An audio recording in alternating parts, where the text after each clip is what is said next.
Très bien, Congolais de partout, au Pesibino Mbote, Bozuli Baku, Yakolanda, émission Nabino Tolobela Congo, émission Yotoyara Kopé Sabino actualité chaque jour. Ce que vous avez dit, et le roman aussi Nabino Zaka qui beau s'abonner, beau partager, beau tirer la vidéo, commentaire Nabino et que ça là vraiment bien. Congo Mboka souffrance, Congo Mboka population a se retrouver, Congo Mboka population a abandonné. Botala bino moko tokendaki descente na bongone 32 km ka na ville Mbandaka kuna makambo ya communication ku dezala te bayebi réseau télécommunication te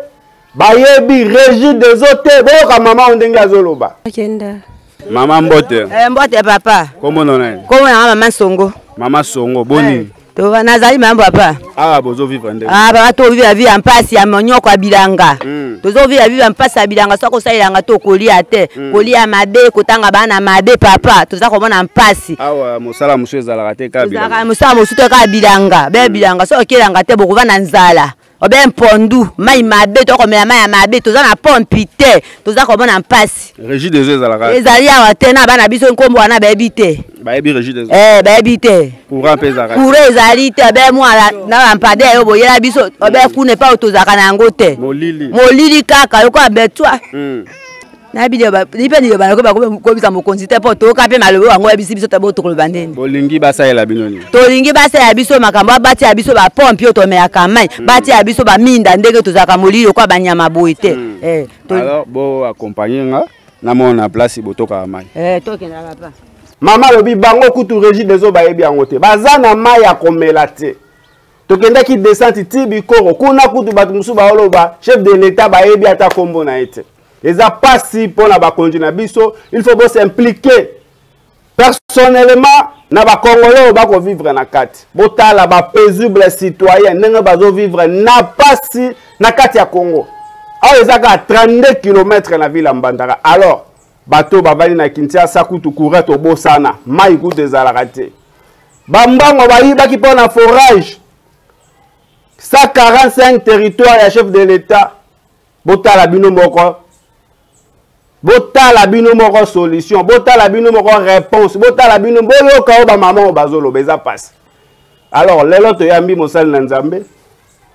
mama bébé ka ndenge tozaka na ekala to kopesa bino vraiment ba actualité oyo ekoleka na mboka na biso mama bébé bonjour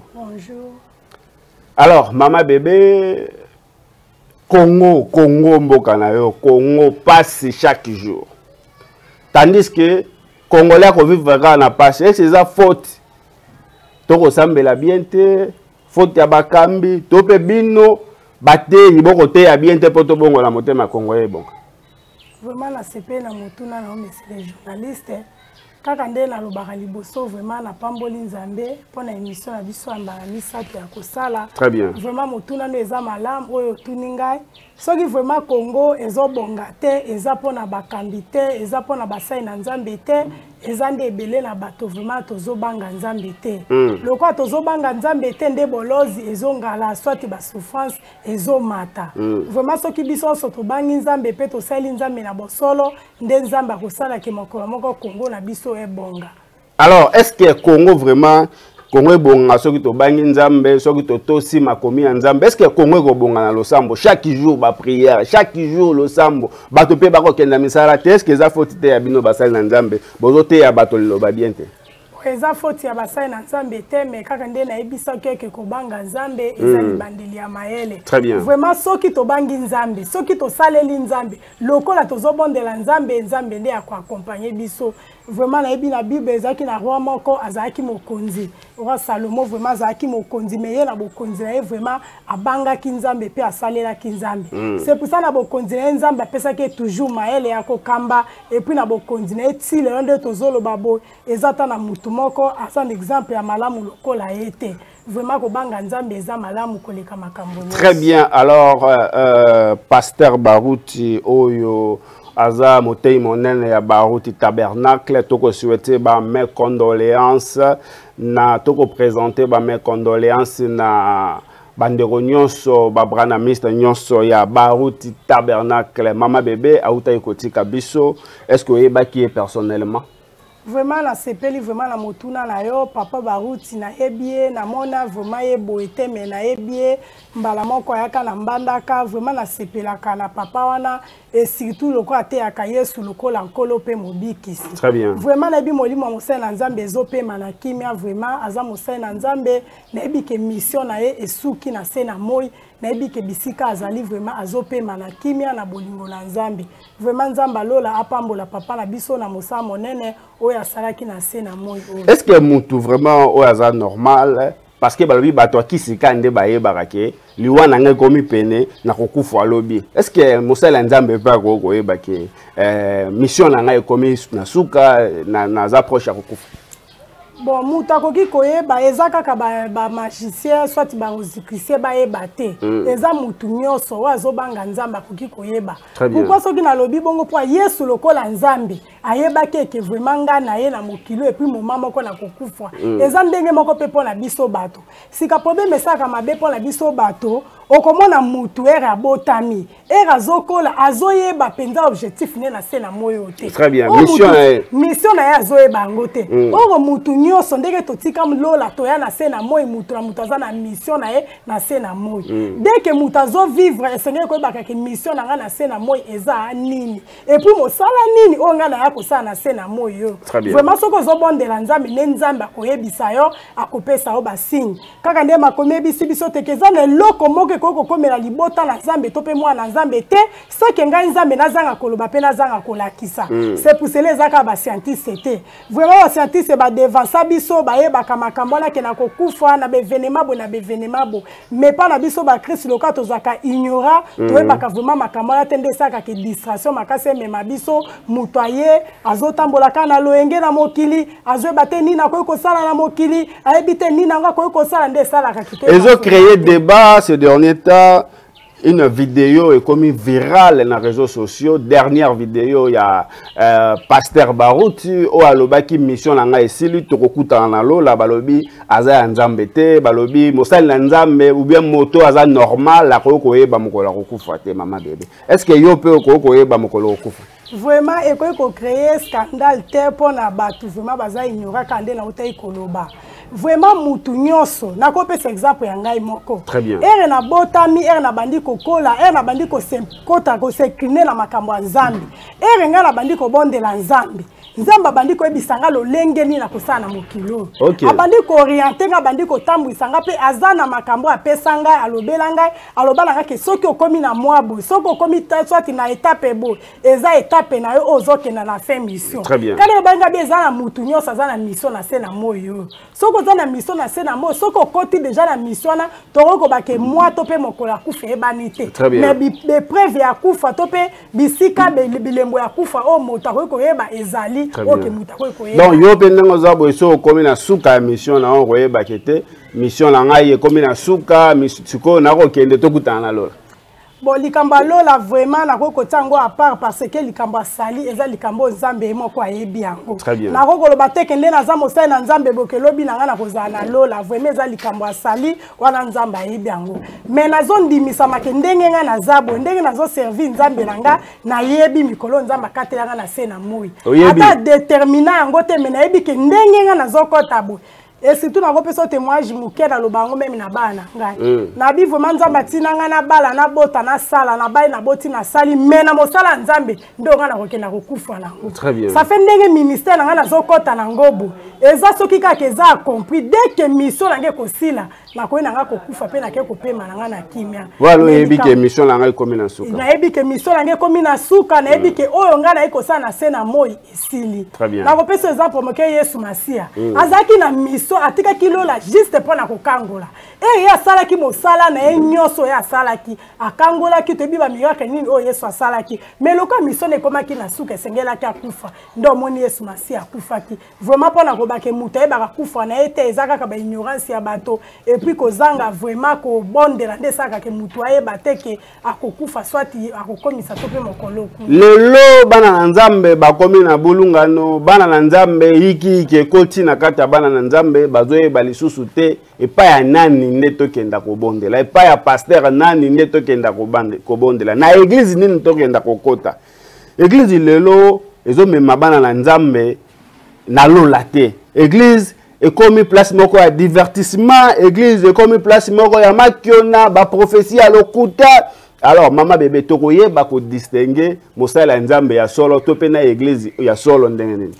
Tokoye ba ko distinguer mosala ya nzambe ya solo soit ya mabendenge nini. Pona biso bato tozobondela te. Très bien. Lokola biso bato tozobondela te, bato bakomi kolanda kotala kaka parents ya ba pasteur, bato bakomi kotala kaka parents ya église, ndezo sala ke toyeba te bisikani ba prophétie pe. Et surtout pour la problème à ba professeur lobi wana vraiment et ça la rapace makasi et ça la rapace magera za na domaine wana a prophétie mais chaque fois na zaration na zobondela nzambe na loba nzambe bomoto nanga et ça la terre makanisi nanga te vraiment oh ekobima na monoko nanga ezala ainsi dit l'Éternel. Ezape na bato ebele baza pe na likaba prophétie te ezape na milimo ebele o ezokota kati na bato milimo apito milimo apito ezokota kati na bato azoloba solo makambo ezosema na bomba moto mais eza ainsi dit l'Éternel te soki eza ainsi dit l'Éternel ekozala malamu et c'est pour cela kondima ya bato lokola eza basé na prophétie ndomoni loyenge ezokota na mokili ndomoni loyenge ezokota na mabota ndomoni bato bakomi kolanda kaka place bazo prophétiser. Oh, prophétie n'engezana eko kokotsa mutu na lola te prophétie n'engezana eko kosala pe loko moko na bomo ya mutu te tokoye ba ko distinguer ndenge nini o eza prophétie ya malamu to pe église o eza malamu.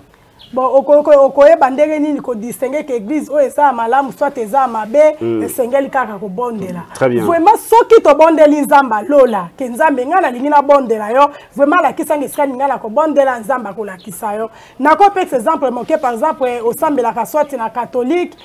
au moka olalika bonzamba zoba na bilongo na katoliki kenda par exemple na église songolo wana makanisité te makanisité olali nzamba zo solo alona ndoto nzamba yo deja mona nzamba na mona nzambe te nzambe pa ko komona ete nzamba za esprit osolola na ye deja une fois toyoka kanzambe na ba ekuti na bandoto na ba vision ko lali bwaso la kisope likambo nzamba ko la kiso likambo ete longwa na katolike na banda koloba kena na église mususu église na nzamba la kisio na tongo kebite ba kisanga kena na ko par exemple na église moko eza na avenue Manga soit église moko eza par exemple na Air Congo okena na Air Congo kuta église wana eza swati na ba yandele eza swati na babate sika otali par exemple lolenge na yo o juger église wana oboyi pe ko sambela on nous a batina ko prier na église wana vraiment lokwa tozobonda tende zosa ke toyeba ba église ya malamu na ya mabe te vraiment soki tobondeli nzambe nde nzamba ko l'accès église oyo eza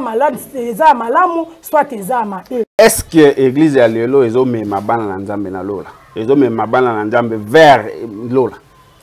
Vraiment otunanga motunanga emuso mususu tozaka nango nayebisa nga bi église eza esika eza lieu de racheter eza esika ya basantu o bazokuta na pona kokenda mokomoko na lola mais za ne belé na bana nzambe bakobungisama pe bakokenda na enfer kaka pona ba église. Très bien. Imaginez-vous que ozo sambela na église ya un pasteur scientiste oza pe na ba pasteur mususu pe baza ba pasteur ndoki sika yebisa ko samba na église mais oko se retrouver wapi pona makambo ya saka na butu bino boyebi yango te o pasteur ndenge ezana aza papa ya mutu ya molimo pasteur ndenge azana azokamba yo azodiriger yo pasteur ndenge azana droit ko sacrifier même yo azana droit ko bo aza papa na yo. Imaginez-vous ça ba makamusu ba secret musu aminene o mutu aka nango secret vie na ye ko bisa pasteur pourquoi pas passer ça là o mabe. Alors liboso oyebisa ki biso lobi temple à Satan ezana se amabele oyebisa biso lobi basala nzambe ya minene bakokufa na 2024 oyebisa biso lobi élection ekoleka na kimia te ekozala na ba désordre bato bakokufa oui bato bakufa ki na ba coin ya République démocratique du Congo pona élection et pona pe na tango ya campagne électorale. Alors ba prophétie olo baki yango nde tozomona oyo basala nzambe bazokufa ba mort subite mais amabebe. Bon, problème est ça pour la message nanga ndenge na lobaka vraiment juste naza messager naza moi so nzamba zo sala ngolu ya kolakisanga makambo mikie ona yaka koloba eza pe na makambo mosusu atinda kanga loba eza pe na makambo sa loba kanga koloba yango te. Vraiment na émission na biso ami balé to lobela ki si makambo ba élection ndenge ni na mona ki loyenge na moment ya vote et puis ndenge ni be événement scandaleux ko salema. Vraiment na loba ki yango benga be ko salema avant tout après ba élection tozomona bilembo et puis na lobaki na bana nzambe ke o nzambe alakisi biso ezaka katoyoka te tobondela mpo nango vraiment nzambe alongola vraiment mipepo ezoluka kobeta vraiment na mboka na biso nde tozobika makambo wana mike mpo makomi ebisi biso te o nyonso o nzambe alobaka azanga kolakisa yango te vraiment soki alobi likambo alakisa yango mpo ke bana nzambe bebeke makambo ya zoloba eza solo makambo na nzambe. Très bien. Alors neti na minute oyo ezana bato ebele bakomelanga ba message tango na lobaki to ya mama bébé balobi to tuna yo makambo lobaka e utaka na nzambe ou bien eza pe molimo apito ndenge utaki olobezaka kati no eloko nini reprouver que eza maloba nzambe eza kaka bongo vraiment merci na motuna na yo makambo na lobaka eza vraiment molimo ya nzambe vraiment eza molimo ya nzambe kati na ngai pona na ebike na age ya muke onzamba banda ekotilize nga nano na bondeli te nazomona makambo nazolota pe ezosalema ekokoma na moma moko nzamba akomi kobenga nga abina kosalela yo makambo ya minene pe na kolakisa makambo ya minene vraiment epa na nga nazomona makambo ya minene po akoloba likambo esalema eza vraiment bomoto te eza pe molimo ya pito te eza vraiment molimo ya nzambe soki pe omona eza molimo ya pito kati na nga okoki pe kobondela mpo na ngai nzambe alongola molimo wana me nasepelaka na nzambe atindanga na loba makambo vraiment esalaka nga pasi nasekata muke naza na papa langa moko musala zoloba biba message nyonso lobaka da ekuta esimbaka te po ezaka molimo ya satana vraiment monsieur les journalistes nazoyebiso vraiment na kombo alola makambo moko te nzamba tika kolobanga pe zanga kokokisama vraiment nyonso o nzamba lobaka na bomo inanga ekokisamaka c'est pour ça na émission nanga so nazopesa ba message na yebisaka batonga bi vraiment soko za même na bloc note na yo comment ba message opa na tango moki okobika yango vraiment ekoki koleka te saka accomplissement nango esalema et puis na lobango ke nzamba lobaka na présent na passé pe na futur ezala makambo sa lobeli biso lelo mena tango mosusu tokobika ba événement neti na minute oyo nzamba lobi nini pendant to clôturer émission vraiment na sepeli vraiment na motuna na yo eza 3e émission na biso o nzambe vraiment salinga ngolu comment na lisu liboso ya peuple de Dieu eza vraiment émission na biso ya misato o bana nzambe balandaka na pambolaka toujours nzambe o apesaka biso pema et puis o apesaka biso souffle de vie pona komonana vraiment eza émission to ngato sala ngo kala malheureusement que mutu journaliste na biso ba contre-temps e banda ko pesa musika et puis ba contre-temps e sale makande to zu yango na retard mais eza retard te na ebisa bino na émission mosusu na binga na zalaka soki mbula esili liboso to koma na début ane na zwakata ko bondela nzambe vraiment na bondela ka nzambe nanga binzambe nanga lakisanga nini we ko salema na mbula o mobimba vraiment na bondela ka nzambe na po na yeba lolenge nini ngala ko mitambwisa pe na yeba lolenge nini ngala koki kobika vraiment na bondela ki nzambe nanga na début ane 2024 nzambe vraiment lakisanga makambo ebele alobaki nanga pona kotombola maba misusu et puis pona molili na mboka vraiment mboka la biso eza na molili makasi molilo nga na zolobela eza molilo nzambe abaki na ba Egyptien te nzambe zolobela Moïse abi Moïse nazotika bilemo na Egypte na kotinda molili oyo koluka intercaler Egypte vraiment molilo nga nazobeza molili ya satana o azoluka ko implanter yango na mboka na biso molilo nga nazoloba eza molili o satana azoluka ko tia yango na ndako ya bana nzambe et puis na ndako ya basantu vraiment esala ki pasi makasi molili vraiment eza makasi na mboka molili eza vraiment na mabota na biso to bondela nzambe vraiment longola molili wana et puis molili eza na ba signification ebele molili nyonso ezaka molili ya kufa te molili ya kolela molili ya ba problème makambo ndenge na ndenge vraiment to bondela nzambe sunga biso vraiment pona problème ya molili na mboka na biso et puis to kobaki isuko bondela na bandeko nzambe ko pesa biso sous message pona problème ya ba épidémie vraiment tozoyoka pe tozomona yango ba épidémie ndenge ezosema na batu ndenge vraiment ezokota ezobeta vraiment na bike bana nzambe ebele o bazobondela nzambe kaka ne makomi na nzambe ebisi biso atako tokomona tokoyoka me kosimba biso te vraiment to bondela nzambe alongola ba épidémie nyonso o eza koluka kobeta na bomo ya basantu et puis pona bana mike tozaki vraiment message que satana pas zobongisa ba épidémie kozanga makila ba maladie ndenge na ndenge bana pona bana mike vraiment esenge pe to bondela pe pona bana nzambe vraiment asunga bana biso ke bana biso baza bana mike vraiment ba yebeloko moko te soki maladi maladi vraiment kokota na mboka et koluka et déstabiliser vraiment baboti na bango. Très bien. Voilà ba message nyonso ezalaki pour la mokolo lelo. Alors, merci beaucoup maman bébé. Balobi ceux qui balingi ba contacter yo ba kozwa na numéro ni. Vraiment naza vraiment maman na sepelaka vraiment na kombo ya maman. Naza maman vraiment soko lingo zwangai vraiment naza servante de Dieu et puis naza vraiment sacrificateur na bondelaka vraiment pour na bato mosika na pene bao ba yebinga et puis bao ba sepela na ministère na nga vraiment ba benga ka batute babika na sungaka vraiment bato ebele vraiment ba témoignage eza ebele ezanga ite. OK. Vraiment nzamba zo sala ngolu na bato asepela sala ngolu. Très bien. Eza na bato musu bakutana na nzambe langa babika. Eza pe na bato musu pe batia doute na nzambe langa nzambe pa sana lolengo ya sala. Très bien. Vraiment eza mosala na ngai te eza mosala nzambe nga na sa juste instrument o nzambe vraiment azosalela ngai. Numéro na ngai vraiment ya orange yango kande na sala kango na WhatsApp soko lingo zwanga meme na butu na moi na air nyonso ko benga ngai 084 026 36 38 084 026 36 38. Vraiment les numéro na nga soko lingo benga nga okozwa yango soki vraiment za na problème na requête na yo vraiment oye to ko bondela nzambe nzambe vraiment akosunga pe akobatela biso. Merci beaucoup mesdames et messieurs, ça n'est fini pour aujourd'hui. Congo mboka pasi, Congo mboka souffrance. Mais tokobika na ba minerai, tokobika na ba coltan, na ba diamant, na ba cuivre na mboka na biso. Mais peuple congolais, courez à la raté, peuple congolais, azo vivre na pasi, maya komela kute za la raté. Bana bako tanga na mabele. Merci na bino nyonso. Botinda barakete na bino, bo benga mama bébé. Bokozwa solution à bien. Merci na Kelimbo Mamutazala qui derrière caméra. Tokutani prochainement.